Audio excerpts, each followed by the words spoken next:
사람들은 말하더군요. IMF 때 얼마나 많은 사람들이 힘들었는지. 그런데 그때를 직접 겪어본 사람만이 알 수 있는 게 있습니다. 단순히 힘들다는 말로는 설명이 안 되는 그 절망감 말입니다. 저는 작은 출판사를 운영하고 있었습니다. 크지는 않았지만 제 나름대로 자부심을 갖고 있던 일이었죠. 좋은 책을 만들어 사람들에게 전하고 싶다는 마음으로 시작한 사업이었습니다. 아내도 처음엔 제 꿈을 응원해줬습니다. 아이들도 우리 아빠가 만든 책이야라며 자랑하곤 했습니다. 그런데 1997년 겨울이 왔습니다. IMF라는 단어가 뉴스에 오르내리기 시작하더니 우리 같은 작은 회사부터 타격을 입기 시작했죠. 처음엔 좀 어려워도 견딜 수 있겠지라고 생각했습니다. 하지만 현실은 생각보다 훨씬 가혹했습니다. 책이 안 팔렸습니다. 아니, 정확히 말하면 책을 팔 곳이 없어졌다는 게 맞았습니다. 서점들이 하나둘 문을 닫기 시작했고 남아있는 곳들도 신간 주문을 끊었습니다. 은행에서는 대출 연장을 거부했고 직원들 월급조차 밀리기 시작했습니다. 밤마다 장부를 들여다보며 숫자를 맞춰보려 했습니다. 하지만 현실은 냉혹했습니다. 적자는 눈덩이처럼 불어났고 희망이라는 건 조금씩 사그라들었습니다. 가장 오래 함께했던 편집자가 제게 사표를 내밀던 날이 떠오릅니다. 사장님, 저희도 먹고 살아야 해요. 그날 저는 처음으로 무너지는 소리를 들었습니다. 그것은 회사가 무너지는 소리가 아니라 제 마음이 부서지는 소리였습니다. 하나둘 떠나가는 직원들을 보며 저는 그들을 붙잡을 수도, 붙잡을 자격도 없다는 걸 깨달았습니다. 결국 회사 문을 닫았습니다. 사무용품들을 정리하며 저는 울지 않으려 애썼습니다. 하지만 책상 서랍에서 가족 사진을 발견하는 순간 참았던 눈물이 터져 나왔습니다. 행복했던 그 시절이 이제는 영영 돌아오지 않을 추억처럼 느껴졌습니다. 집으로 돌아온 저를 기다리고 있던 건 아내의 차가운 시선이었습니다. 이제 어떻게 할 거예요?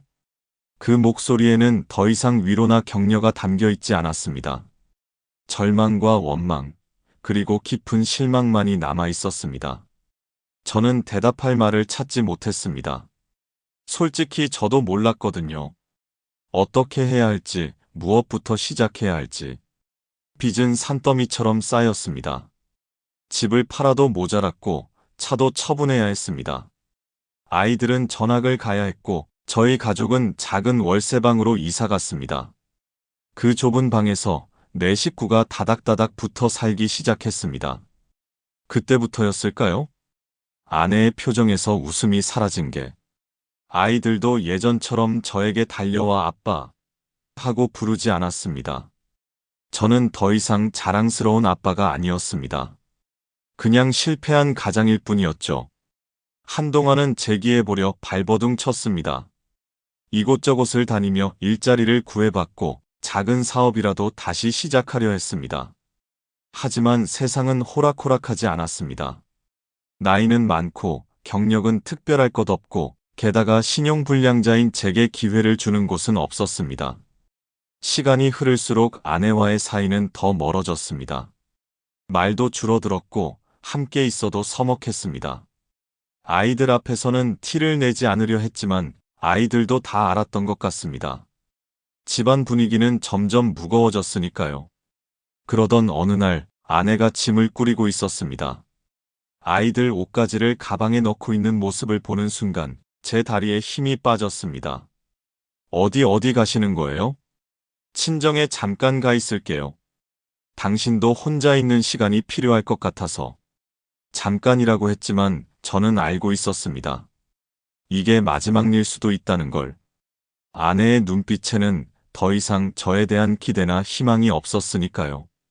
아이들이 아빠 잘 지내세요 하고 인사할 때 저는 겨우 고개를 끄덕였습니다. 목이 메어서 말이 나오지 않았습니다. 문이 닫히는 소리와 함께 제 인생에서 가장 소중했던 것들이 사라져버렸습니다. 그렇게 저는 혼자 남게 되었습니다. 빈집에서 만화책과 라디오만 붙들고 시간을 보내기 시작했습니다. 사람들과의 연락도 끊었습니다. 어떤 얼굴로 그들을 만나겠습니까? 실패한 사업가, 가족마저 떠나보낸 한심한 남자를 누가 반가워하겠습니까? 세상은 저를 외면했습니다. 그리고 저는 세상에서 사라지고 싶은 마음만 점점 커져갔습니다. 매일 아침 눈을 뜰 때마다 왜 하루가 또 시작되는 걸까? 이런 삶을 계속 살아야 할 이유를 찾을 수가 없었습니다. 그렇게 마지막을 결심하게 되었습니다. 손톱만 한 쪽지에 짧은 유서를 써서 품에 넣고 새벽 강가로 향했습니다. 이제는 정말 끝낼 때가 된 것 같았습니다. 그날 새벽 찬 바람이 얼굴을 핥히며 지나갔습니다. 12월의 마지막 날이었죠. 다른 사람들은 새해를 맞을 준비를 하고 있었을 텐데 저는 제 인생의 마지막 날을 준비하고 있었습니다. 강가로 가는 길은 생각보다 멀었습니다. 걸음걸음마다 발이 무거웠습니다. 아니, 정확히는 마음이 무거웠던 것 같아요. 정말 이래도 되는 건가 싶기도 했고, 그렇다고 다른 선택이 있는 것도 아니었으니까요. 한강 다리에 도착했을 때는 새벽 4시쯤이었습니다. 아직 어둠이 깔려 있었고, 간간히 지나가는 차들만 헤드라이트를 켜고 달려갔습니다. 다리 위에 서서 아래를 내려다보니 검은 강물이 조용히 흐르고 있었습니다. 이제 정말 끝이구나. 그런 생각이 들면서도 발이 쉽게 떨어지지 않았습니다. 난간에 손을 올리고 몸을 조금씩 내밀어 보려 했습니다. 하지만 자꾸만 망설여졌습니다. 가족 얼굴이 떠올랐고 예전에 행복했던 순간들이 스쳐 지나갔습니다. 그때였습니다. 멀리서 뭔가 소리가 들려왔습니다. 처음엔 바람 소리인 줄 알았습니다. 아니면 강물 소리겠거니 했습니다. 그런데 귀를 기울여 보니 그게 아니었습니다. 사람 목소리 같았습니다. 아니, 정확히는 노래소리였습니다. 찬송가였습니다. 너무 멀고 희미해서 가사는 들리지 않았지만 그 멜로디만큼은 분명히 알 수 있었습니다. 어린 시절 어머니 손을 잡고 교회에 갔을 때 들었던 그 노래.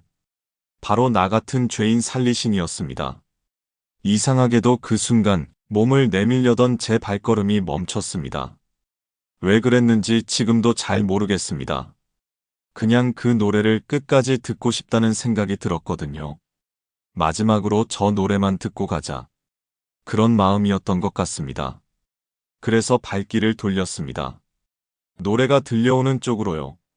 한 걸음, 두 걸음. 걸을수록 소리는 점점 또렷해졌습니다.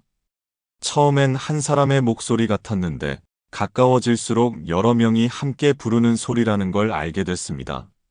죽음을 향해 가던 발걸음이 처음으로 다른 방향을 향했습니다. 그것도 희미한 찬송가 소리를 따라서 말입니다. 지금 생각해보면 참 신기한 일이었습니다. 그렇게 확고했던 결심이 바람에 실려온 노래 한 곡에 흔들릴 수 있다니요. 걸어가면서도 계속 생각했습니다. 저 노래를 듣고 나면 다시 돌아와야지. 이건 그냥 마지막 호기심일 뿐이야. 그런 마음으로 걸었는데 이상하게도 발걸음이 가벼워지는 것 같았습니다. 노래는 점점 더 선명해졌습니다. 남자 목소리도 들리고 여자 목소리도 들렸습니다. 나이 드신 분들의 목소리 같았습니다. 화음이 완벽하지는 않았지만 그 안에 담긴 진심만큼은 확실히 느낄 수 있었습니다. 나 같은 죄인 살리신 주 은혜에 놀라워. 잃었던 생명 찾았고 광명을 얻었네.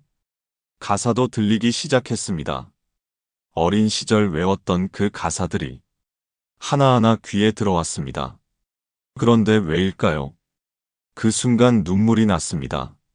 슬픈 건지 그리운 건지 복잡한 감정이었습니다. 다리 아래쪽으로 내려가는 계단을 발견했습니다. 노래소리는 그곳에서 나오고 있었습니다. 계단을 하나씩 내려가면서도 여전히 망설였습니다. 내가 왜 이러고 있는 거지? 그냥 돌아가야 하는 건 아닐까? 하지만 발걸음은 멈추지 않았습니다. 마치 그 노래가 저를 부르고 있는 것 같았습니다. 죽음을 향하던 제가 처음으로 살아있는 사람들의 목소리를 따라 걷고 있었습니다. 그 순간만큼은 세상에 혼자가 아니라는 느낌이 들었습니다. 저 멀리서 누군가가 노래하고 있고 그 노래를 제가 듣고 있고 어떤 연결 같은 게 있다는 생각이 들었습니다. 계단을 다 내려오자 작은 공터 같은 곳이 나타났습니다. 그리고 그곳에서 정말 놀라운 광경을 보게 되었습니다. 다리 아래 작은 공간에 임시 천막 같은 게 쳐져 있었습니다. 그 안에서 여러 사람들이 둘러앉아 찬송가를 부르고 있었습니다. 가까이 가서 보니 대부분 노숙자분들이셨습니다. 낡은 옷을 입고 얼굴에는 세월의 흔적이 깊게 새겨진 그런 분들이었죠. 그 가운데 한 분이 기타를 치며 찬송가를 인도하고 계셨습니다. 목사님 같아 보였고 그 곁에는 몇 명의 젊은 사람들이 함께 있었습니다. 아마 교회 신도분들이겠지요. 저는 조금 떨어진 곳에서 그 모습을 지켜봤습니다. 들키고 싶지 않았습니다. 그저 저 따뜻해 보이는 장면을 잠시 보고 돌아가려 했습니다. 제가 끼어들 자격이 있는 자리는 아닌 것 같았으니까요. 찬송가가 끝나고 나자 목사님이 기도를 시작했습니다. 하나님, 이 추운 밤에 갈 곳 없는 우리들을 따뜻하게 품어주셔서 감사합니다. 오늘도 이렇게 함께 모여 주님을 찬양할 수 있음에 감사드립니다. 그 기도 소리를 듣는데 괜히 눈물이 날 것 같았습니다. 언제부터일까요? 하나님이라는 말을 들어본 것도 정말 오랜만이었습니다. 어린 시절 어머니 손을 잡고 교회에 다니던 기억이 새록새록 떠올랐습니다. 기도가 끝나자 신도분들이 큰 보온통에서 국을 떠나누어 주기 시작했습니다.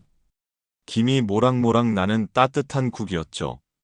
국을 받아든 사람들의 얼굴이 환해지는 게 보였습니다. 형님, 천천히 드세요. 뜨거우니까요. 할아버지, 더 드실래요? 많이 가져왔어요. 그런 대화가 오가는 걸 보며 제 가슴이 뭉클해졌습니다. 세상에 이런 곳도 있구나. 이런 사람들도 있구나. 그때 목사님이 제가 서 있는 걸 발견하셨나 봅니다. 저를 향해 걸어오시더니 말씀하셨습니다. 거기 서 계시지 말고 이쪽으로 오세요. 깜짝 놀라 뒤로 물러서려 했는데 목사님은 환하게 웃으며 손을 내미셨습니다. 괜찮습니다. 여기는 누구든지 환영하는 곳이에요. 추우시죠? 와서 따뜻한 국 한 그릇 드세요. 저는 머뭇거렸습니다. 내가 여기 있을 자격이 있나 그런 생각이 들었거든요. 그런 제 마음을 아셨는지 목사님이 더 다정하게 말씀하셨습니다. 국 한 그릇 얻어먹는데 자격이 필요한가요? 배고픈 사람이면 누구든지 환영입니다. 결국 저는 그 자리에 앉게 되었습니다. 오랜만에 사람들 사이에 앉아 있으니 어색했지만 동시에 묘한 안도감도 들었습니다. 혼자가 아니라는 느낌이랄까요. 젊은 신도 한 분이 저에게 국 한 그릇을 건네주었습니다. 두 손으로 받아든 그릇에서 김이 모락모락 피어오르자 왠지 모르게 눈물이 났습니다. 언제부터였을까요? 이렇게 따뜻한 음식을 누군가에게 받아본 게. 천천히 드세요. 뜨거우니까 조심하시고요. 그 말을 들으며 저는 조심스럽게 국을 떠먹기 시작했습니다. 콩나물국이었는데 정말 맛있었습니다. 아니, 맛있다는 표현보다 따뜻하다는 게 맞을 것 같았습니다. 몸만 따뜻해진 게 아니었습니다. 마음까지 따뜻해지는 느낌이었습니다. 국물이 어떠세요? 목사님이 옆에 앉으시며 물으셨습니다. 정말 맛있습니다. 감사합니다. 다행이네요. 우리는 매주 이렇게 나와 노숙자분들과 함께 시간을 보내요. 별거 아니지만 작은 나눔이라도 하고 싶거든요. 목사님의 말씀을 들으며 저는 깨달았습니다. 이분들은 단순히 돈이나 음식을 주는 게 아니었습니다.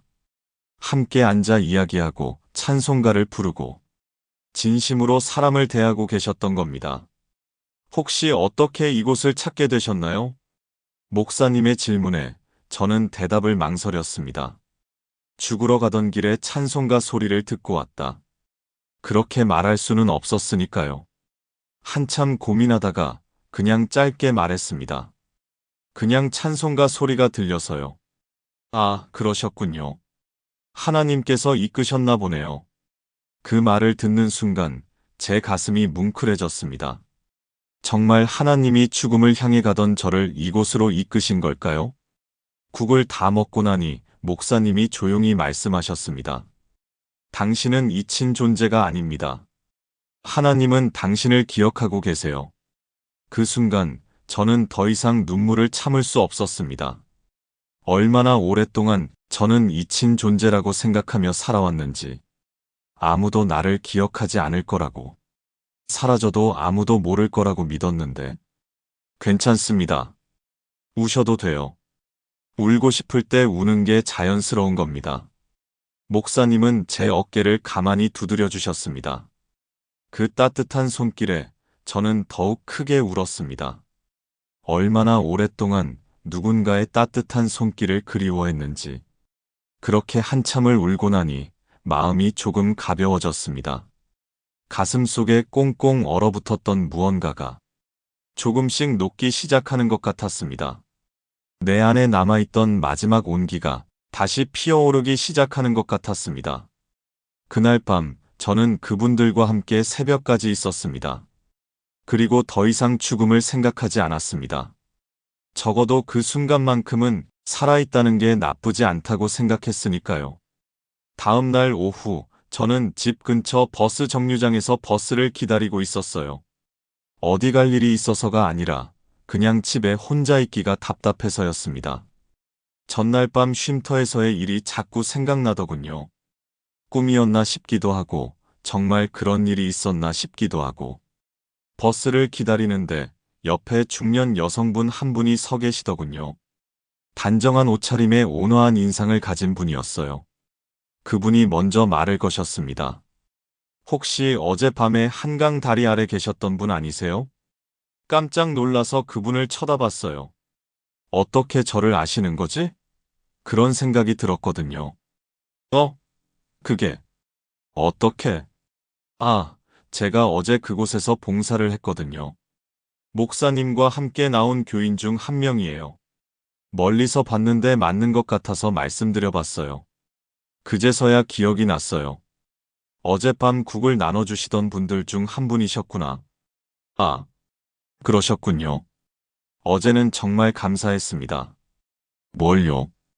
저희가 해드린 게 뭐가 있다고요? 그런데 어제 찬송 참 좋았죠? 그 말을 듣는 순간 제 가슴이 또 뭉클해졌어요. 그래요, 어제 들었던 찬송가. 정말 좋았어요.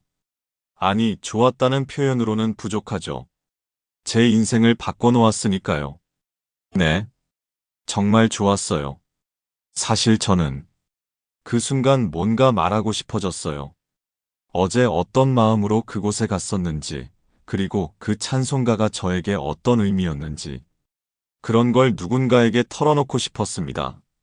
사실 어제 저는 정말 힘든 시간을 보내고 있었어요. 가족도 떠났고, 사업도 망하고, 더 이상 살아갈 이유를 찾을 수 없었거든요. 그 여성분은 조용히 제 말을 들어주셨어요. 중간에 끼어들거나 판단하려 들지 않고 그냥 묵묵히 들어주셨습니다. 그래서 어제 정말 마지막이라는 생각으로 강가에 갔어요. 그런데 그 찬송가 소리가 들려서 마지막으로 그것만 듣고 가자는 마음으로 발걸음을 돌린 거였어요. 아, 그분의 눈에 눈물이 맺혔어요. 제 이야기를 들으시고 정말 마음 아파하시는 게 느껴졌습니다. 그런데 그곳에서 여러분을 만나고 따뜻한 국물도 받아먹고 목사님 말씀도 들으면서 뭔가 달라진 것 같아요. 아직도 확신은 안 서지만 적어도 어제보다는 조금 나아진 것 같아요. 한참 동안 침묵이 흘렀어요. 그분도 저도 말이 없었습니다. 그런데 그 침묵이 어색하지 않았어요. 오히려 편안했습니다. 혹시 이름이 어떻게 되세요? 아, 저는 김미정이라고 해요. 그냥 미정이라고 불러주세요. 저는 박진수라고 합니다. 진수 씨, 어제 하나님께서 진수 씨를 그곳으로 이끄신 것 같아요. 그 찬송가 소리가 우연히 진수 씨 귀에 들어간 게 아닐 거예요. 미정 씨의 말을 듣고 저는 또 울컥했어요. 정말 그럴까요? 하나님이 저를 그곳으로 이끄신 걸까요? 진수 씨, 이거 받아보세요. 미정 씨가 작은 쪽지를 건네주셨어요. 손글씨로 뭔가가 적혀 있었습니다. 우리 교회 주소예요. 시간 되실 때 한번 오셔보세요. 부담 갖지 마시고 그냥 편하게 와서 앉아 계셔도 돼요. 쪽지를 받아들면서 저는 망설였어요. 교회. 어린 시절 이후로 가본 적이 없는 곳이었거든요. 그리고 지금의 제 모습으로 교회에 가도 되는 건가 싶었고요. 괜찮을까요? 저 같은 사람이 가도. 무슨 말씀이세요? 교회는 완전한 사람이 가는 곳이 아니라 상처받고 힘든 사람들이 치유받으러 가는 곳이에요. 진수 씨 같은 분이야말로 정말 환영받을 거예요. 그때 버스가 왔어요. 미정 씨가 먼저 버스에 올라가시면서 말씀하셨습니다. 진수 씨, 꼭 오세요. 기다리고 있을게요. 버스가 떠난 후 저는 손에 든 쪽지를 다시 봤어요. 새생명교회라고 적혀 있었습니다. 주소도 그렇게 멀지 않은 곳이더군요. 집으로 돌아가는 길에 저는 계속 생각했어요. 교회에 가볼까? 아니면 그냥 이대로 지낼까? 머뭇거리면서도 쪽지는 주머니 깊숙이 넣어뒀어요. 버리지는 못하겠더라고요. 처음으로 가볼까라는 생각이 들었거든요. 누군가와 연결되는 그 감각. 정말 오래 잊고 지냈던 감정이었어요. 그날 밤 잠자리에 들면서도 그 쪽지 생각이 났어요. 새생명교회. 새로운 생명이라. 저에게도 새로운 생명이 있을 수 있을까요? 며칠을 그렇게 망설였어요. 가야 할까 말아야 할까. 쪽지를 꺼내봤다가 다시 넣었다가를 반복하면서요. 그런데 이상하게도 그 망설이는 시간조차 나쁘지 않았어요.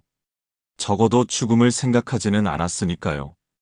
그리고 마침내 결심을 하게 되었습니다.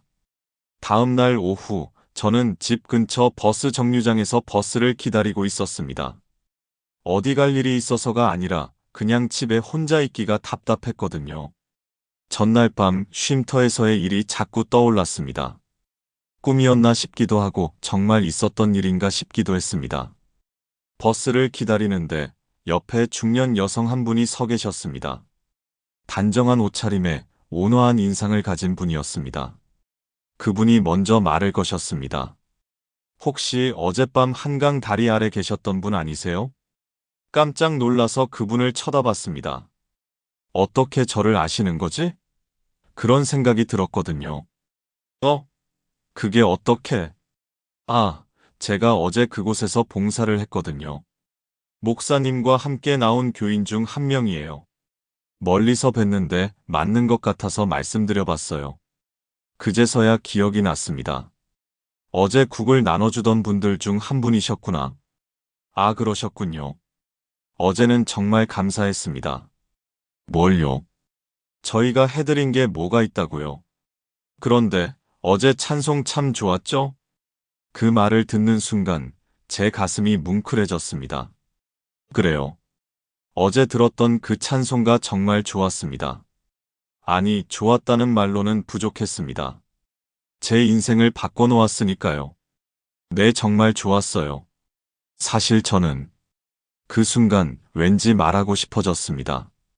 어제 어떤 마음으로 그곳에 갔는지, 그리고 그 찬송가가 제게 어떤 의미였는지, 누군가에게 처음 털어놓고 싶었습니다.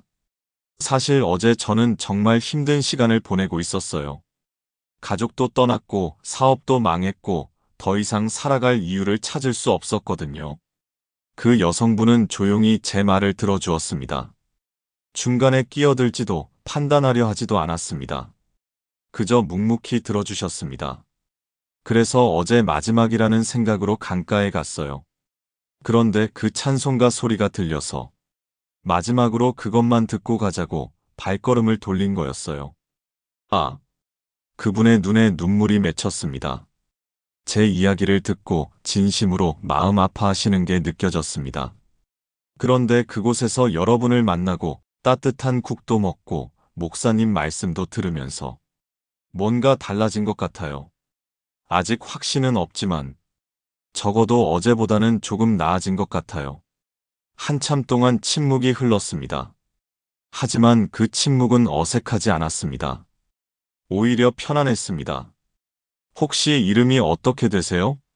아, 저는 김미정이라고 해요. 그냥 미정이라고 불러주세요.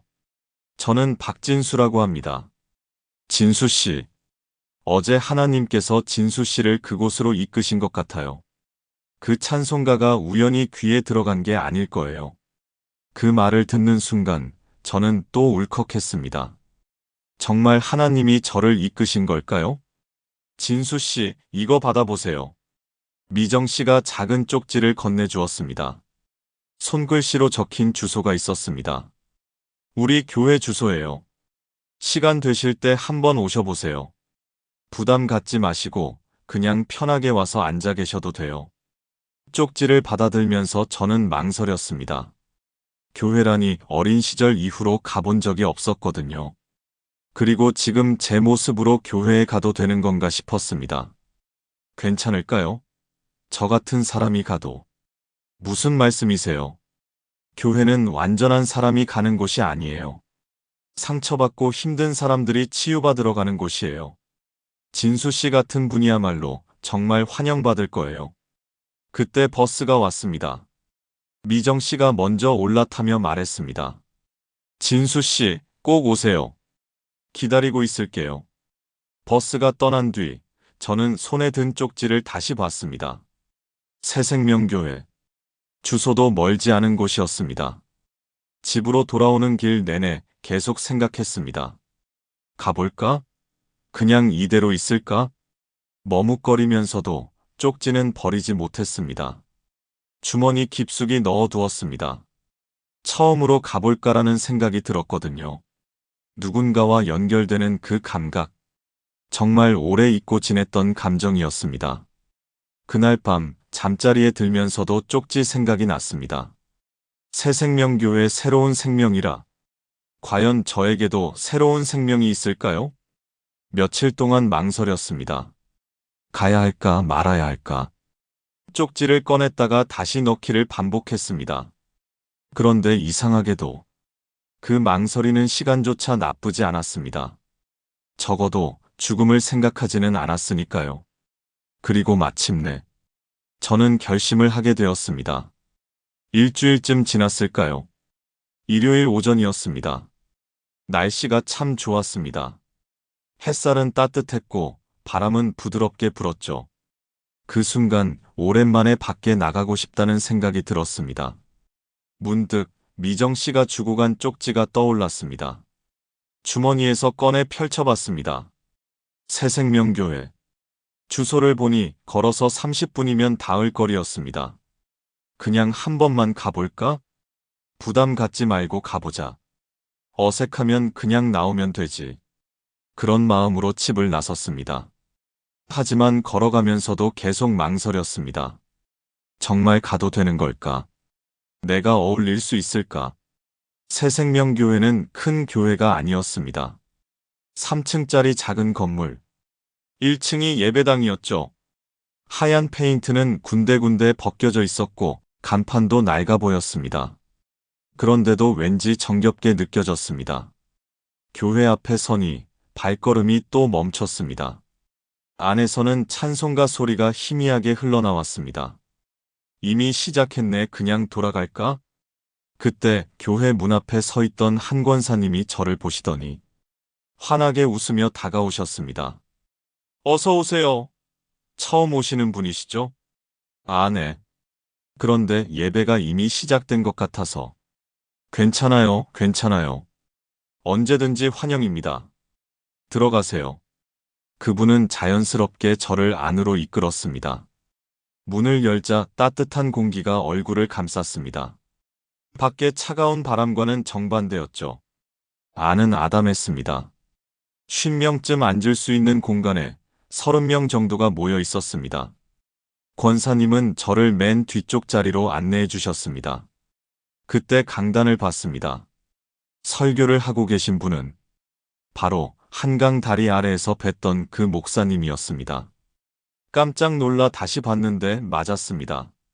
목사님도 저를 발견하신 듯 잠시 미소를 지어주셨습니다. 그 미소 하나에 제 마음이 조금 편해졌습니다.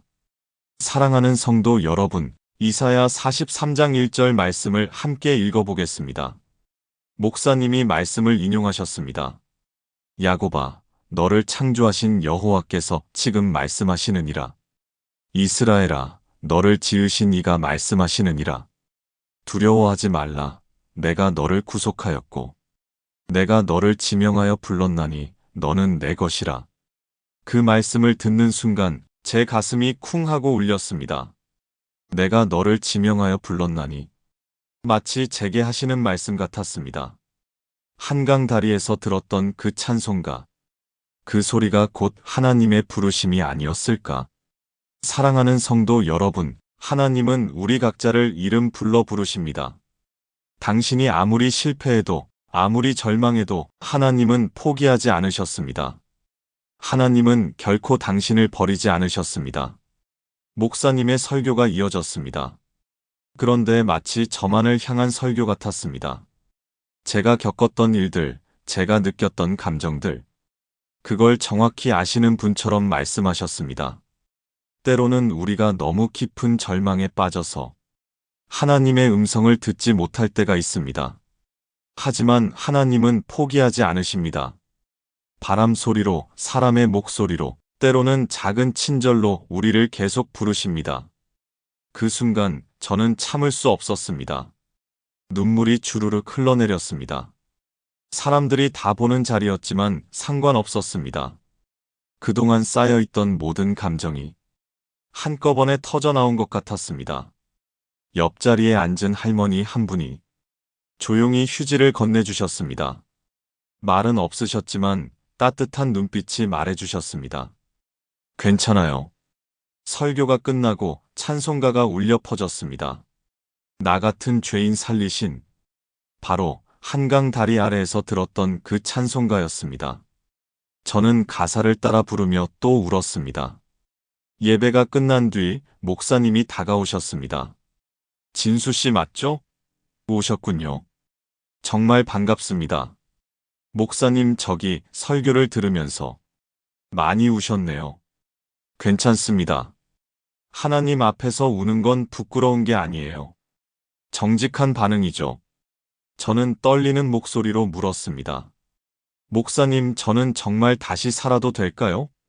그 질문을 하면서도 스스로 놀랐습니다. 언제부턴가 죽음이 아니라 삶을 이야기하고 있었으니까요.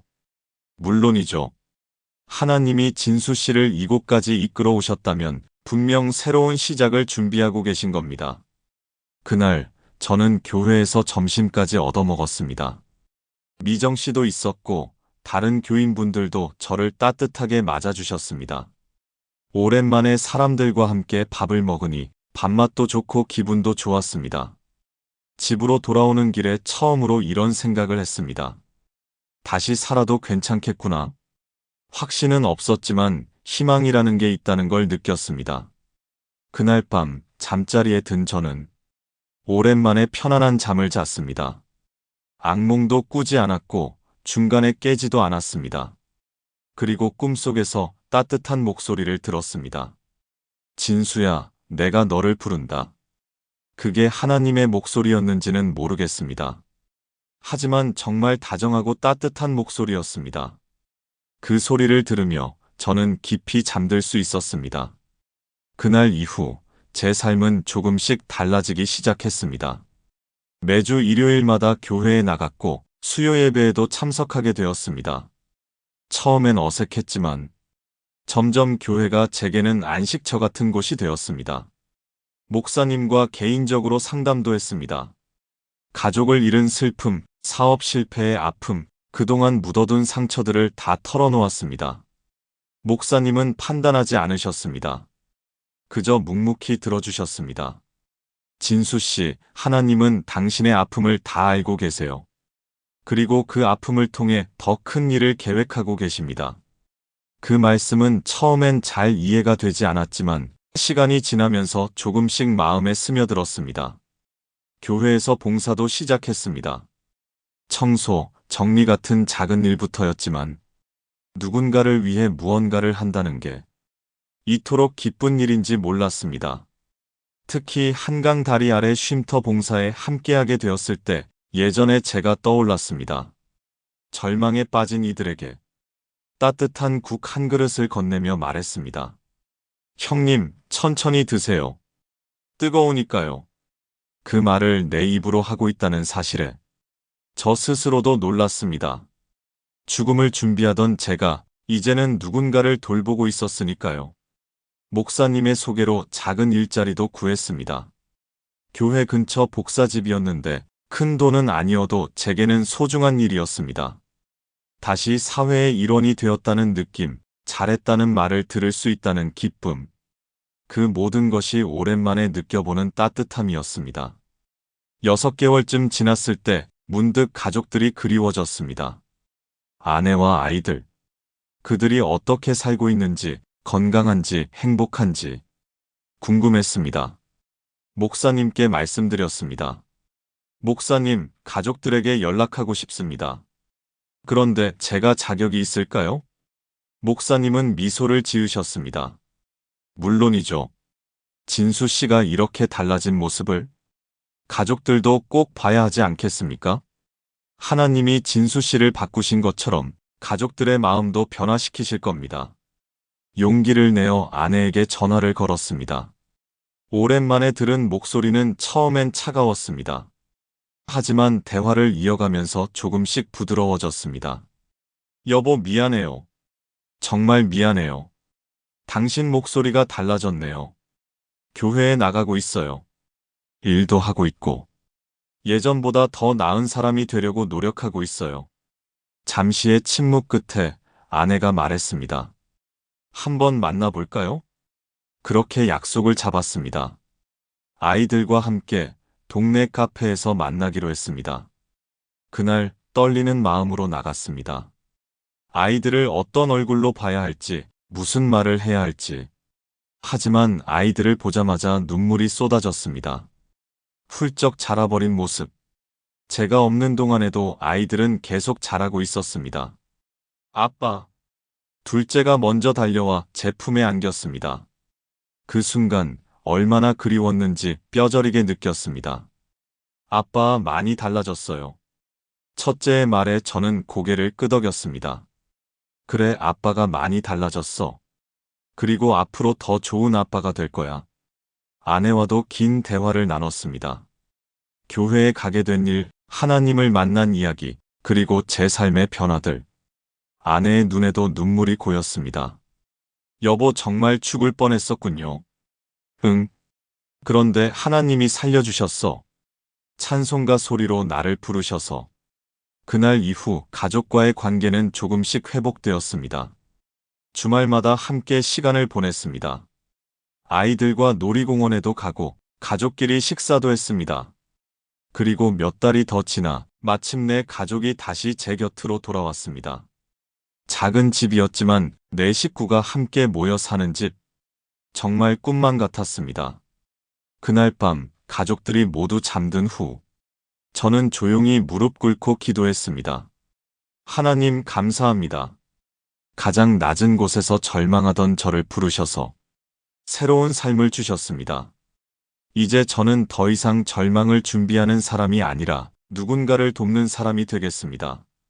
그리고 지금 몇 년이 지난 현재, 저는 교회에서 상담 사역을 하고 있습니다. 절망에 빠진 이들, 삶을 포기하려는 이들에게 제 이야기를 들려줍니다. 그리고 희망을 전합니다. 때로는 한강 다리에도 나갑니다. 예전에 저처럼 절망하는 이가 있는지 살펴봅니다. 그리고 발견하면 다가가 말합니다. 당신은 살아야 합니다. 하나님이 당신을 사랑하고 계세요. 그 말이 거짓이 아님을 저는 제 삶으로 증명할 수 있습니다. 가장 낮은 곳에서 하나님이 저를 이름 불러 부르셨고 그 손으로 다시 일으켜 세우셨으니까요. 야곱아, 너를 창조하신 여호와께서 지금 말씀하시느니라. 두려워하지 말라. 내가 너를 구속하였고 내가 너를 지명하여 불렀나니 너는 내 것이라. 이 말씀이 제 인생의 고백입니다. 저는 그 부르심에 응답했고 지금도 매일매일 새로운 은혜로 살아가고 있습니다. 여러분, 꼭 기억하세요. 아무리 절망스러워도 하나님은 결코 여러분을 포기하지 않으십니다. 바람에 실린 찬송가로, 누군가의 따뜻한 한마디로, 작은 친절로. 하나님은 지금도 우리를 부르고 계십니다. 그러니 포기하지 마세요. 당신은 살아야 합니다.